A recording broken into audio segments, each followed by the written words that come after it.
दो बेटियों के साथ नदी में कूदी मां फिर खुद निकलकर घर आ गई। एक बच्ची का मिला शव, दूसरी की तलाश जारी।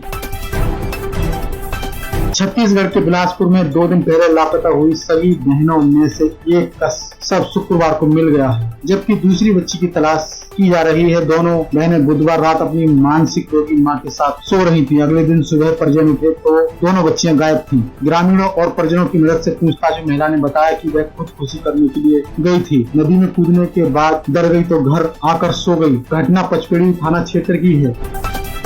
पचपेड़ी क्षेत्र के आम गांव सकेत में रहने वाले गौतम निषाद किसान हैं। उनकी 2 बेटियां हैं। बड़ी बेटी अरवी निषाद 4 वर्षीय और छोटी बेटी अनिका 2 वर्षीय है। बुधवार रात दोनों घर में अपनी मां के साथ सो रही थीं। गुरुवार की सुबह होने पर पता चला कि दोनों बच्चियां घर से गायब हैं। काफी तलाश करने के बाद भी बच्चियां का कुछ पता नहीं चला तो परिजनों ने पुलिस को सूचना दी। जाँच में सामने आया कि तड़के उनकी मां संदिग्ध हालत में घर लौटी और सो गई थी। नदी में मिली बड़ी बच्ची की लाश।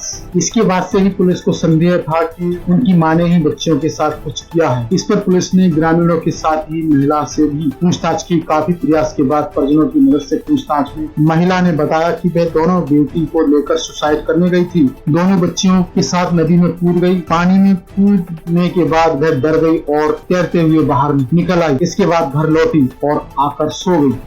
महिला ने बताया कि नदी में पानी का बहाव कम था, जिससे तैरकर बाहर आ गई, लेकिन दोनों बच्चियां बह गई थीं। इस जानकारी के बाद पुलिस ने गोताखोरों को बुलाया और नदी में सर्चिंग ऑपरेशन शुरू किया गया। तमाम कोशिशों के बाद बड़ी बच्ची अरवी का शव केकड़ी एनीकट के पास मिल गया, जबकि दूसरी बच्ची का अभी तक पता नहीं चल सका। पुलिस और गोताखोरों की टीम उसकी तलाश में लगी हुई है।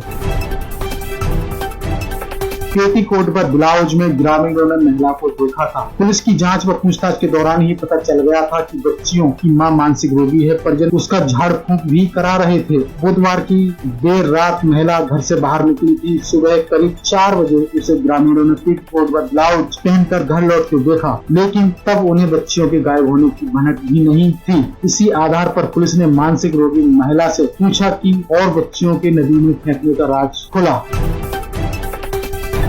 मामले को दबाती रही पुलिस। गांव पहुंची 112 नंबर की टीम। बच्चों के गायब होने की सूचना गुरुवार को ही परिजनों ने पुलिस के डायल 112 को दी। सूचना मिलते ही पुलिस की टीम गांव पहुंच गई। इस दौरान पुलिस कर्मियों ने टीआई मोहन भारद्वाज को इस घटना की जानकारी दी। पुलिस की 3 टीमें अलग अलग जगहों में बच्चों की तलाश कर रही थी। वहीं पुलिस इस गंभीर मामले को दबाने की कोशिश में लगी रही। महिला ने गुरुवार की शाम ही अपनी बेटियों को नदी में फेंकने की जानकारी दी थी। इसके बाद भी पुलिस इस गंभीर मामले पर पर्दा डालने की कोशिश में जुटी रही। ब्यूरो रिपोर्ट, हम लोग 24x7 टीवी।